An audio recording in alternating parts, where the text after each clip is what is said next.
नमस्ते। आज के इस एक्सप्लेनर में हम बात करने वाले हैं भारत के ग्रेट निकोबार मेगा प्रोजेक्ट के बारे में। हमारा मकसद है इस प्रोजेक्ट के इर्द गिर्द मौजूद उन तमाम जटिल दावों, डेटा और काउंटर आर्ग्यूमेंट्स को समझना जो हमारे सोर्स मटेरियल में दिए गए हैं। तो चलिए, बिना किसी देरी के सीधे इस बेहद चर्चित विषय की गहराइयों में चलते हैं। हमारा सोर्स इस मुद्दे की शुरुआत एक बहुत ही दिलचस्प और ऐतिहासिक इकोलॉजिकल फैक्ट से करता है, लेदरबैक समुद्री कछुआ। जरा सोचिए, ये जीव 66 मिलियन साल पहले उस एस्टेरॉयड हमले से भी बच गया था जिसने डायनासोर का नामो निशान मिटा दिया था। लेकिन आज सोर्स के मुताबिक ग्रेट निकोबार के गलाथिया बे में मौजूद इनका सबसे अहम नेस्टिंग ग्राउंड एक बड़े खतरे में है। ये बात तुरंत इस पूरे प्रोजेक्ट की गंभीरता को हमारे सामने रख देती है। आज हम इस एक्सप्लेनर में मुख्य रूप से 5 चीजों पर फोकस करेंगे। सबसे पहले वो प्राचीन और नाजुक इकोसिस्टम, फिर प्रस्तावित मेगा प्रोजेक्ट का विशाल स्केल, मलक्का स्ट्रेट से जुड़े भू राजनीतिक दावे, उन दावों का रणनीतिक विश्लेषण और आखिर में अप्रूवल से जुड़ी प्रक्रिया और कुछ गंभीर चिंताएं। तो सबसे पहले बात करते हैं उस प्राचीन इकोसिस्टम की और ये समझते हैं कि गलाथिया बे में असल में दांव पर क्या लगा है। सोर्स बार बार इस बात पर जोर देता है कि इस द्वीप का पर्यावरण और यहाँ के निवासी कितने ज्यादा संवेदनशील हैं। स्क्रीन पर दिख रही इस संख्या को देखिए, सिर्फ 29।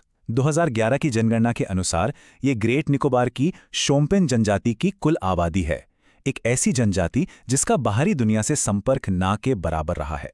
अब आप खुद सोच सकते हैं कि बाहरी विकास और उसके साथ आने वाली नई बीमारियों को लेकर ये छोटी सी आबादी कितनी ज़्यादा वल्नरेबल है, क्योंकि उनका इम्यून सिस्टम इसके लिए तैयार ही नहीं है। और यही वजह है कि स्थिति इतनी गंभीर मानी जा रही है। सोर्स के अनुसार 13 अंतर्राष्ट्रीय जेनोसाइड विशेषज्ञों और सर्वाइवल इंटरनेशनल ने इस प्रोजेक्ट को लेकर बहुत गहरी चिंताएं जताई हैं।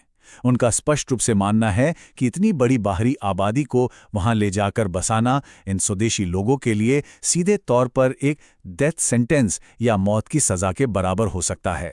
अब आते हैं हमारे दूसरे पॉइंट पर, प्रस्तावित मेगा प्रोजेक्ट का इंफ्रास्ट्रक्चर और इसका विशाल आकार। आखिर वहां बनने क्या वाला है? देखिए, ये कोई छोटा मोटा निर्माण नहीं है। ये करीब 81,000 करोड़ रुपए का प्रोजेक्ट है जिसका लक्ष्य वहां लगभग 3.5 लाख लोगों को बसाना है। सोर्स इस प्रोजेक्ट को 4 बड़े हिस्सों में बांटता है। एक इंटरनेशनल कंटेनर ट्रांसशिपमेंट टर्मिनल, एक ड्यूल यूज एयरपोर्ट जो सेना और आम नागरिकों दोनों के लिए होगा, एक 450 MVA का पावर प्लांट और एक बहुत बड़ी कमर्शियल टाउनशिप। ये चारों मिलकर द्वीप के 116 वर्ग किलोमीटर हिस्से की पूरी तस्वीर बदल देंगे। लेकिन इस इंफ्रास्ट्रक्चर की कीमत क्या होगी? यहां डेटा का एक बहुत बड़ा और हैरान करने वाला क्लैश सामने आता है।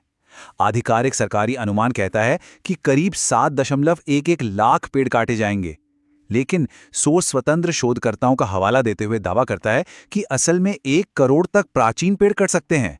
7 लाख और 1 करोड़, ये अंतर इतना विशाल है कि प्रोजेक्ट के पर्यावरणीय प्रभाव की पूरी कहानी बदल जाती है।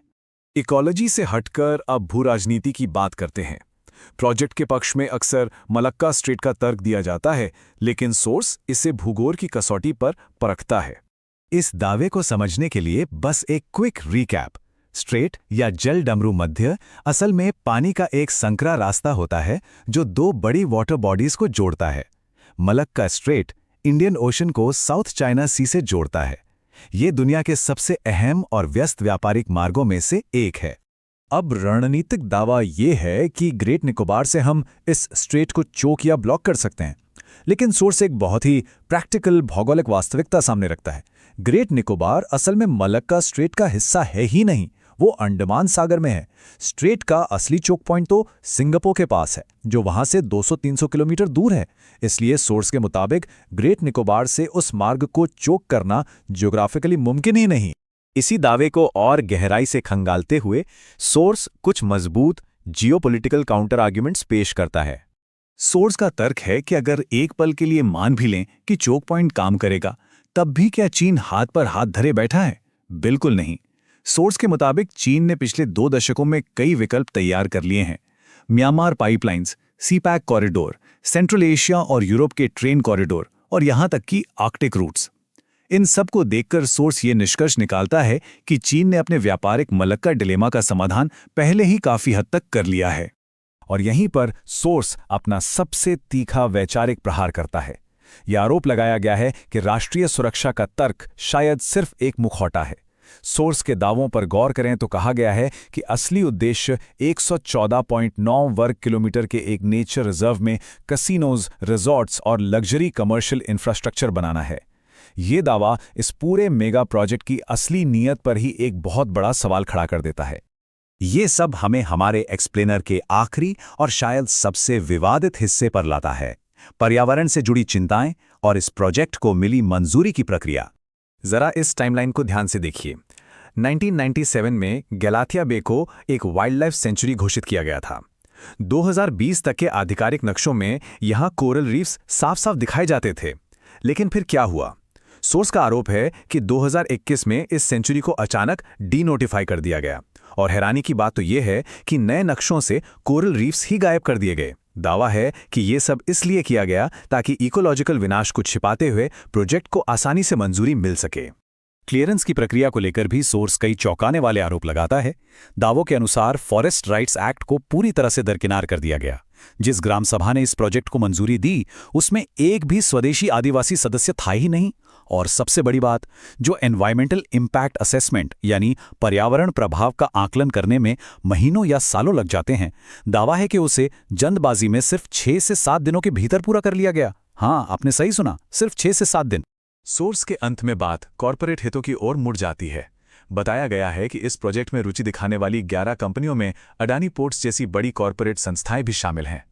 ये जानकारी फिर से उसी सवाल को हवा देती है कि क्या वाकई इस प्रोजेक्ट का मुख्य उद्देश्य रणनीतिक सुरक्षा है, या फिर ये एक प्राचीन और नाजुक इकोसिस्टम की कीमत पर प्राइवेट इकोनॉमिक लाभ कमाने की कोशिश है। इन तमाम दावों, डेटा और तर्कों को देखने के बाद ये एक्सप्लेनर हमें एक बेहद शक्तिशाली सवाल पर लाकर छोड़ देता है। क्या रणनीतिक बुनियादी ढांचे का ये वादा उन प्राचीन इकोसिस्टम्स और स्वदेशी जिंदगियों के उस अपरिवर्तनीय कीमत को सही ठहरा सकता है जिसकी भरपाई फिर कभी नहीं की जा सकेगी? ये एक ऐसा सवाल है जिस पर हम सबको विचार जरूर करना चाहिए। आज के इस एक्सप्लेनर में बस इतना ही। इस जटिल मुद्दे को हमारे साथ